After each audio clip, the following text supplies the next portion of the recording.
Hi, today we're going to talk to Janvi Chaudhary, who is a HR consultant with a leading HR consulting firm in Bangalore. We'll be talking to her regarding the hiring situation in the analytics industry in India. Let's start, Janvi. Can we start with a brief introduction of you and then I'll start with the questions. Sure. So my name is Janvi Chaudhary. I'm working in Arc Solutions. Arc Solutions is basically an analytics-based consulting firm. We are more of a market research kind of a firm wherein whenever we get a project from a client, we do the market mapping, we do company-wise targeting, we try to approach candidates through different professional and social networking platforms, gather references from target companies so that we help our clients find out the potential crowd. Yeah.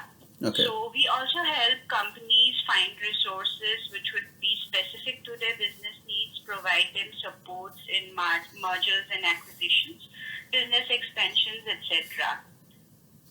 Okay. So we mainly support BPS, BFSI, high-end technology consulting firms, and also analytics core requirements. Okay, so as I understand, you also hire people from other kind of skills beside analytics, right? Exactly. Yeah. Oh, okay, okay, good to know actually.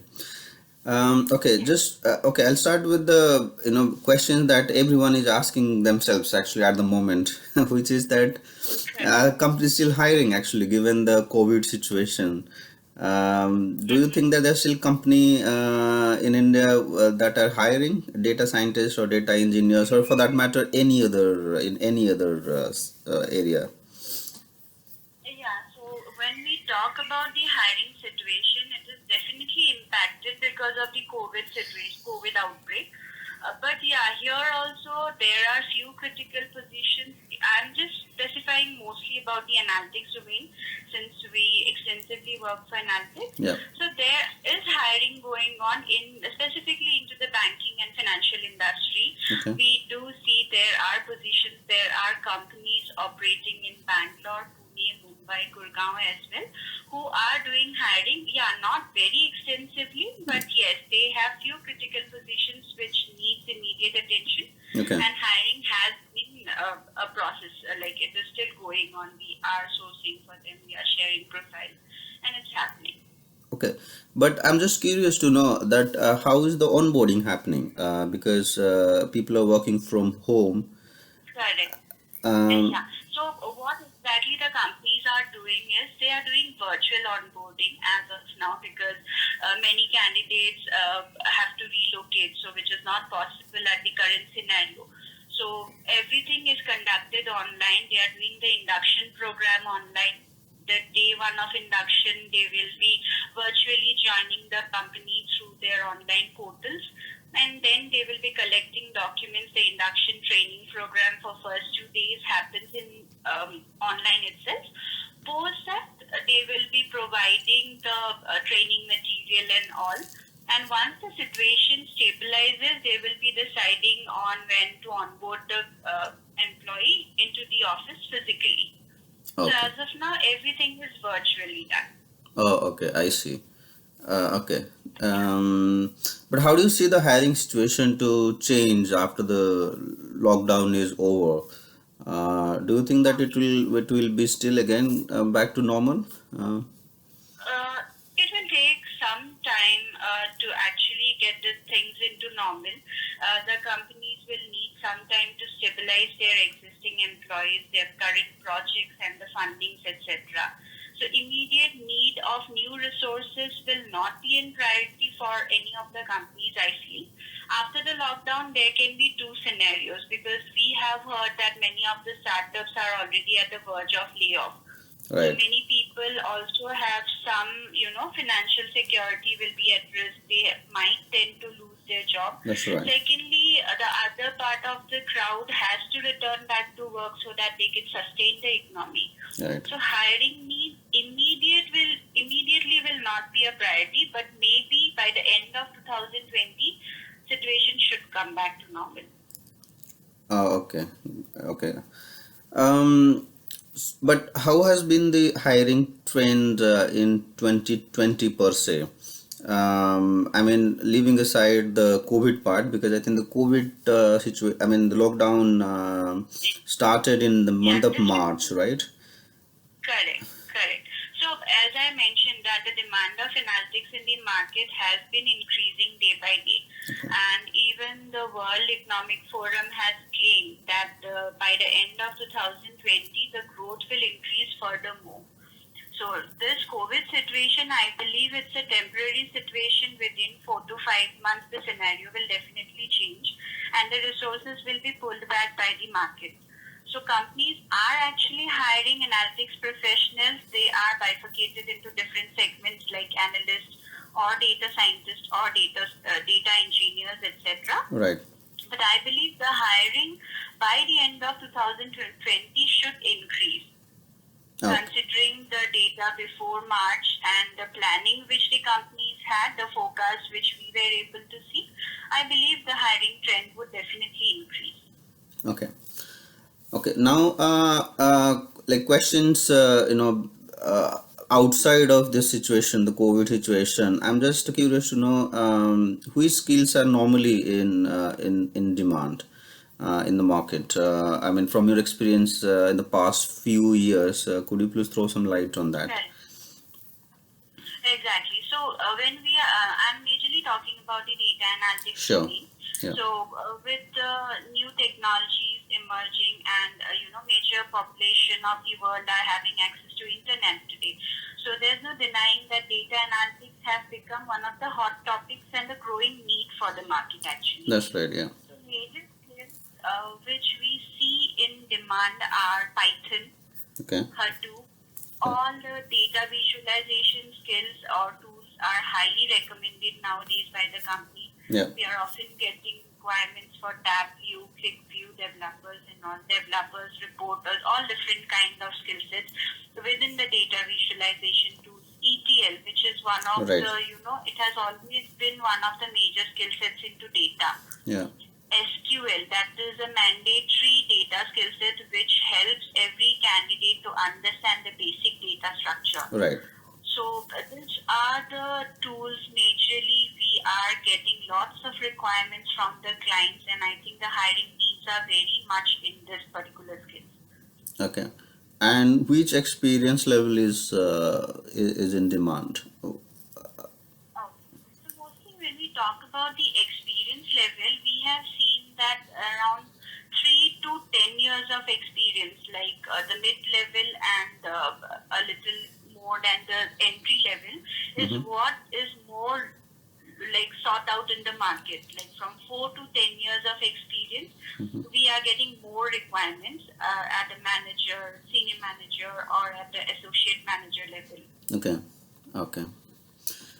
But what about hiring of freshers actually? Do you also get, I mean, do you also see that? Freshers, Yeah, please go ahead. so actually what happens is nowadays the trend of the companies are they are mostly hiring the fresh minds through campus placements only. Right. So we as a consultant, we get very less opportunities to, hire freshers in the market. Okay. Companies also, it is actually a part of the placement programs by the colleges as well, I understand. Right. Because the premium colleges or any of the colleges nowadays, they have a placement coordinator, so they have to collaborate with the companies and the placements for the freshers are majorly done through campus placement only. Okay. But what That's if? what it- yeah. Okay, but what if, let's say, the requirement is for someone, yeah, within 1 to 3 or within less than 5 years of experience, and someone has that level of knowledge but doesn't have any experience per se, will he be or she be considered for that role? Have you come Yes, across such so situations? correct. So we also see most of our captive clients or many of our clients we have seen that they are specifically targeting the tier 1, tier 2 colleges. Okay. And the freshers, the fresh crowd of those colleges are actually getting opportunity to learn most of the starter level technologies during their academics itself. They Okay. also get an opportunity to work on real-time projects in their labs, which gives them adequate exposure to actually deal with this kind of, the entry-level jobs what we are talking about. Okay. So I would say somewhere if a job has a requirement of 1 year experience at least, that can be easily managed by a candidate, by a student who has been passed out from a IIT or an IIM, because they get lots of exposure during their academics. Yeah, I agree.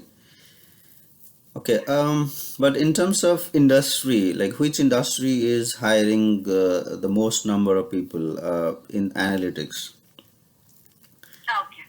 So, like from last 3-4 years, we can see that banking, retail, manufacturing, business areas, these are the industries which have highest number of vacancies. Manufacturing can be bifurcated in lots of other things like airlines or automobile. Yeah. Um, so, manufacturing, banking, and retail, I would suggest have the highest number of vacancies. So, Okay, okay, but in terms of whether it's consulting firm or it's an in-house firm, how do you see the demand differing with respect to these two segments?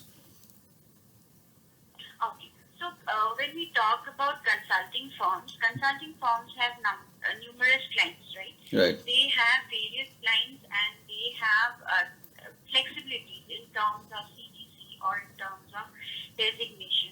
Whereas when we talk about in-house companies, the scenario would be totally different. right, They are focused towards one particular domain, and they have a limited budget, or they have a standard designation or a hierarchy which has been followed. right.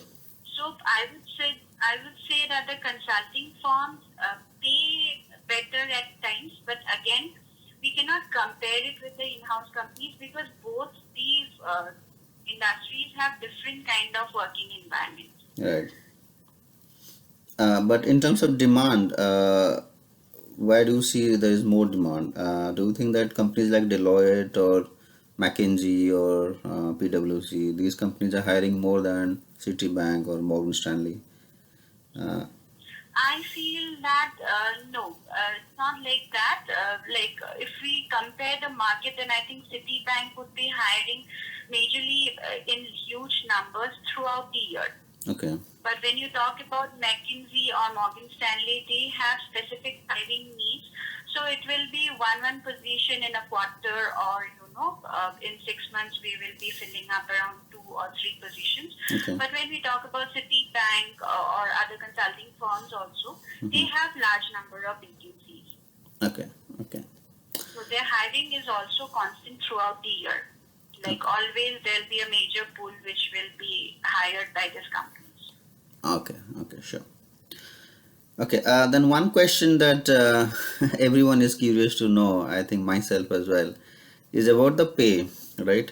So, just want to Correct. know how the pay has changed since the last 4 5 years. First question, and secondly, which companies, I mean, which sectors, industries are paying the most, and which skill sets are the one that is getting a lot of money.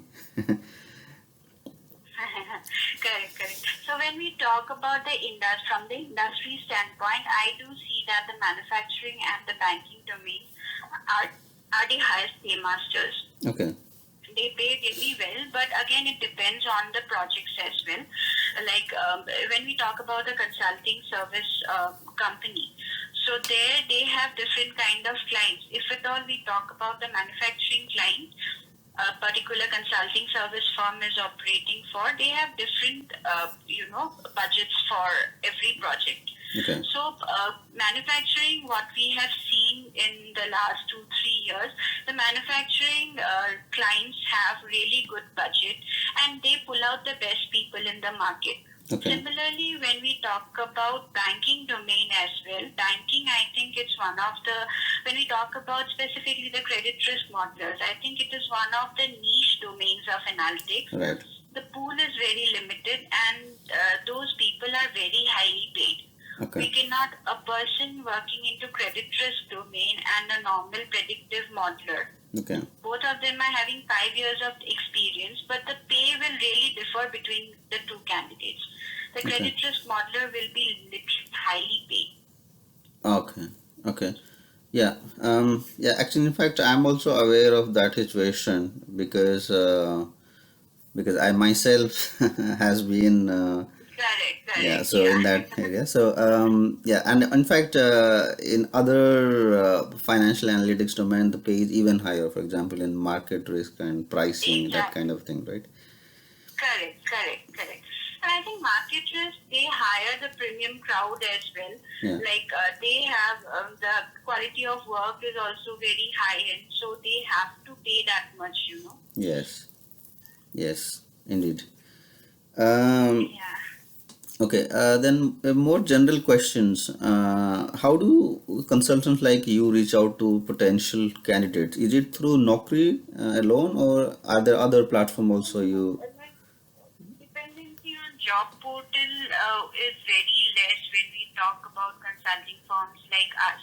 Okay. What we do is we first take the requirements from the client. We have to strategize the entire requirement, and we make a plan of action how to go ahead, because we work from closure point of view. Okay. We want to close that position for the client. So to approach the right candidate, actually along with job portals, we go through other networking sites as well, like professional networking sites. We can talk about LinkedIn or social networking platforms like Facebook Yeah. or Twitter. We also gather lots of references from target companies, which will definitely help us to reach out to the potential crowd. Okay. So Naukri is not the only platform. Okay. We have various other platforms as well through which we, reach out to the potential candidates. Okay. But for a candidate, actually, how can he actually increase his chances being contacted by someone like you? What all things he Oh, can do actually? yeah. So the candidate's profile actually, Vishwajit, is the most important or the primary criteria Okay. for an HR to, pick up that particular profile.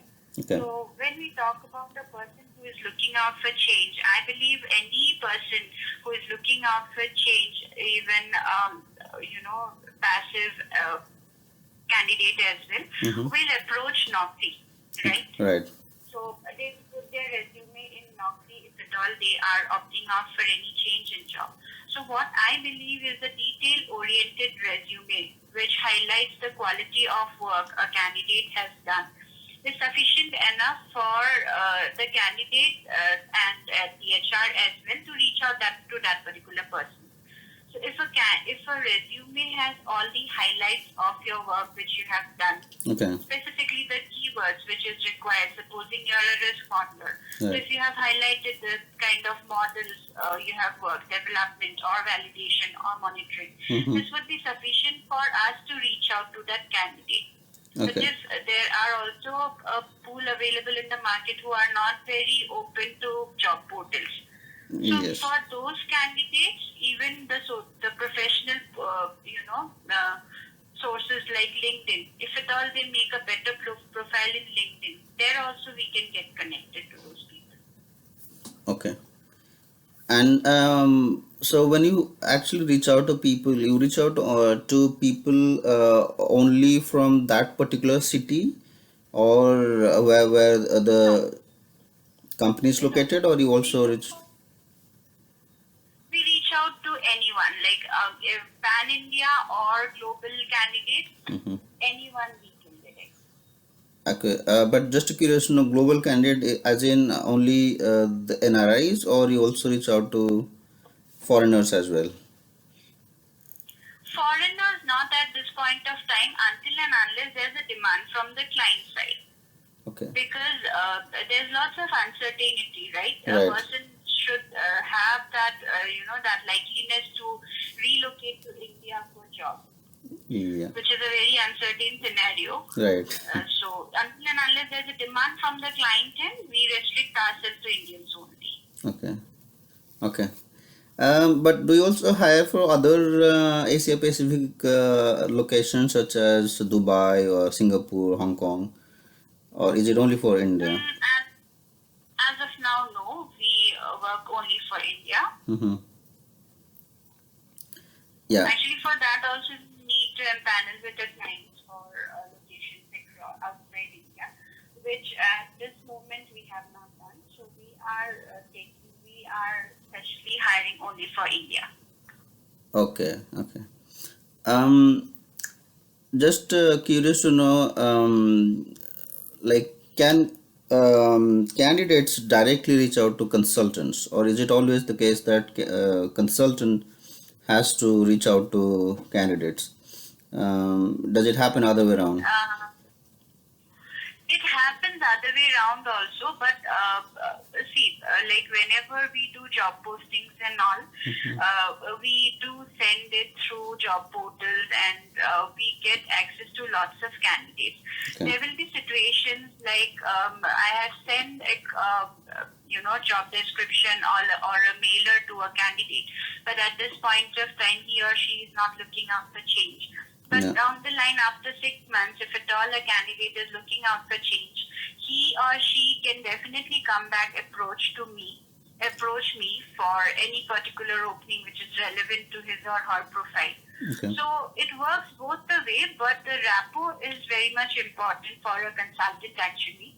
Mm-hmm. When we speak to candidate, we have to make sure that we understand what the candidate wants to, what kind of job, so that if at all this point of time we were not able to help the candidate, whenever the candidate is looking for change, he or she should have in mind that, yeah, I know this recruiter and this recruiter will be able to help me for looking out for a change, or if I'm opting out for change, this is the person I should contact. Okay. But you can keep his or CV, right? There is no regulation as such on in terms of keeping private or personal information for a long time, like in Europe. Yeah, there's no restriction as such. Okay. That again depends on us that we should not misuse any of the information provided by the candidates. Okay. So there'll be many candidates who will be providing their resume to us that if at all any opportunity is there, please let me know. So at this point of time, if I don't have anything relevant for that particular candidate, I will definitely keep that profile in my kitty, so that any relevant opening comes, I will go back to him saying that this is what I'm having. If you want to look for change, I can go ahead, take your profile for this particular role. Okay. Sure. But okay, maybe one question on this analytics hiring, for example. Um, so you get normally two kinds of profiles, right? One is for more of a modeler type, someone statistician type or mathematician type, right? For positions of Right. modeler or data scientist. But you also get profiles also for the data engineers, right? How do you see the Exactly. difference both in terms of demand as well as for pay? Um, Okay. So when we talk about the normal BI skills, yeah, like a SAS programmer or a Tableau developer or a Cognos developer, yeah, we see that the demand is definitely high. But when we talk about the pay structure, it is a little lesser than the core modeling crowd. okay, Yeah. And also when we talk about the modeler or the data scientist people, since they do lots of model building activities, they deal with lots of machine learning algorithms, which right, is actually claimed as a high technology or a high-end work. yeah, So definitely the pay structure and the quality of work definitely is much more demanding. okay, But nonetheless, to do any modeling or any kind of data science work, data is the primary thing which is required. right, right, So both kind of skill sets are equally demanded in the market. But yes, there is a difference in the pay structure for both the skills. okay. But okay, but for in terms of educational background, now I see that people who do not have formal education in these fields are also learning by themselves and applying for the jobs. Correct. Do you also see that Yeah. companies are particular about any kind of educational background? Yes, it was not the same for before 2 years, Hmm. but from last 2 years we have seen a trend. Like if at all we are hiring a modeler, a predictive modeler or a risk modeler, Okay. they want specific skill sets. The clients are demanding specific skill sets. Like they want the candidates preferably from a quantitative background, Okay. so that they have a fair understanding of statistical work or economics from their academics itself. Okay. So yes, and that is the reason maybe nowadays, even if a candidate has completed their BTech, Yeah. they join some machine learning or data science course so that they can get into this domain. Okay. Because now everything has become, very specific in terms of education as well. Okay.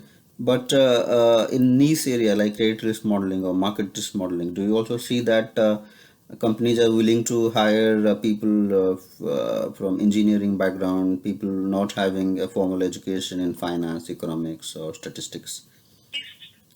Uh, there's a two scenario, Bishwajit. Like Okay. if at all we are hiring a candidate who has a BTech background, Yeah. then the candidate should have some experience into risk modeling. Supposing a candidate with 5 years of experience, he already has a background of credit risk. He has been working with any of the banking captives into the risk modeling segment, but Okay. there's a BTech background, Mm-hmm. we can consider that candidate. But the best option which will be preferred by a client is, supposing a candidate is MSc Statistics, Yeah. working throughout for a credit risk modeling team, that Okay. would be the best fit for that particular role. Okay. Because education is given some weightage for this kind of profiles these days. Okay. Sure. And do you think the hiring is a bit different for startups? Like, are they also particular about education experience, or they are more open to exploring, different candidates regardless of their education and experience level? I think startups give more weightage to the kind of work you do rather than only focusing on the education part, Yeah. because they need people who knows the technicalities, who knows the project. If at all a project comes, that person should take complete ownership of that particular project and should be, giving 100% project delivery to the client. Right. So it is not always that startup will give importance only to the educational background. I think the current work experience, if you have the current work experience and you have the potential, the startups will hire you. And because they need a candidate who knows the technical aspects, Okay. not only from education standpoint, but from the real-time projects as well. Okay. Sure. Okay, so Janvi, one last questions. Do you have any advice for our audience who are looking for a job change right now, but also in general, what your advice would be? Okay. So, it's not actually advice, it's just a general statement from my side. Like COVID, the pandemic which is going through, this I believe is this current situation is temporary. Right. If you see, most of the European countries are now moving out of China and opting for India or Vietnam, right? Right. So it's a positive sign for us. So at this point of time, we can see increase in demand of resources also. Right. Maybe post August or September, the demand will definitely increase. Yeah. So my suggestion to the crowd would be, this is the best time to upgrade your own skills or your profile. Right. Learn the upcoming technologies which will definitely help you in adding values to your profile. Yeah. Right? Once Right. you That's upgrade right. your profile, your skills, you'll be in a better position. You'll prepare yourself for the next upcoming scenario. Whenever the demand is there, you will be the best person which the market will be looking for. Right. Yeah. So thanks, Janvi. It was wonderful talking to you.